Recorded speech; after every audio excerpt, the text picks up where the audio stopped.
تنویر اقبال صاحب پوچھتے ہیں اگر زندگی ایسے موڑ پر آ جائے جب کوئی راستہ دکھائی نہ دے تو کیا کریں؟ دیکھیں، آپ کے پاس بد سے بدترین حالات میں بھی کچھ چیزیں لازمی آپ کے اختیار میں ہوتی ہیں. بد سے بدترین حالات میں آپ اندھیری رات میں بھی، اس میں سورج تو نہیں سامنے آئے گا، لیکن دور پار کہیں دیکھیں گے تو آپ کو کوئی نارتھ سٹار مل سکتا ہے.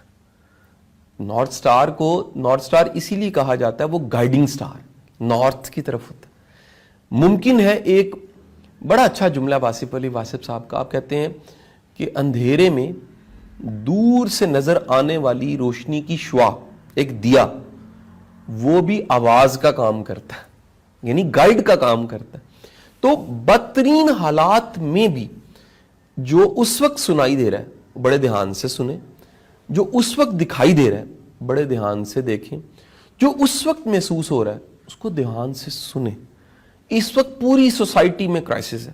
یہ کرائسس بھی کچھ سکھا رہا ہے. یہ سکھا رہا ہے کہ اتنا مصروف رہنے کی ضرورت نہیں تھی. یہ سکھا رہا ہے کہ فیملی بڑی امپورٹنٹ ہے. یہ کرائسس سکھا رہا ہے کہ دنیا کے اندر دیکھیں پولوشن ختم ہو گئے. یہ بھی بڑا کچھ سکھا رہا ہے آپ کو. یہ بھی سکھا رہا ہے کہ سادہ رہ کے جیا جا سکتا ہے. تو اس میسج کو سمجھیں.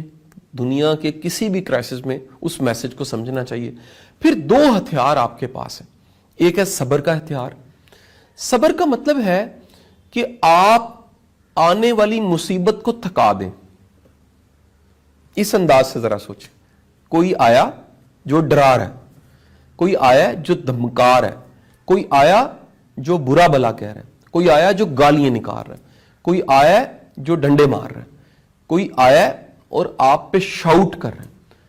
آپ نے خاموشی اختیار کی اور ہلکی سی اسمائل لی جس میں طنز نہیں ہے، اور آپ نے کہا یہ دن بھی گزر جائے گا.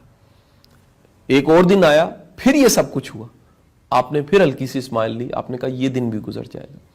مت بھولیے گا آئی ہوئی مصیبت ایک دن تھک جائے گی. جب وہ تھک جائے گی تو صبر رنگ لائے گا، پھر آپ کہیں گے صبر کا پھل میٹھا ہوتا ہے. تو اپنی مصیبت کو تھکانے کے لیے صبر بڑا ضروری ہے. تیسری چیز ہے دعا.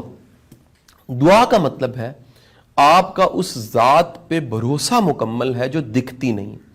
جب آپ اس پہ مکمل بھروسہ کرتے ہیں، آپ اس پہ مکمل یقین کرتے ہیں، آپ اس پہ پورا اعتماد کرتے ہیں، آپ یقین رکھتے ہیں کہ میرے رب نے مجھ پہ اپنا فضل اور کرم ضرور کرنا ہے. آپ پیچھے مڑ کے دیکھتے ہیں، آپ کو زندگی میں کئی جگہ پہ جلے ہوئے چراغ نظر آتے ہیں جو آپ نے نہیں جلائے تھے، لیکن وہ آپ کے لیے سہولت بنے، آپ کے لیے آسانی بنے، آپ کے لیے راحت کا سامان بنے.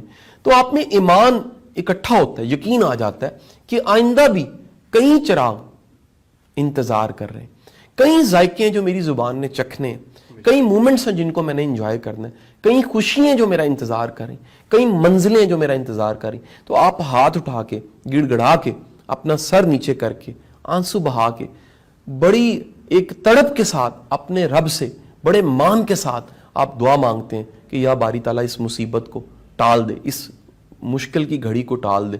سو کیا ہوتا ہے؟ حالات بہتر ہونے لگتے ہیں.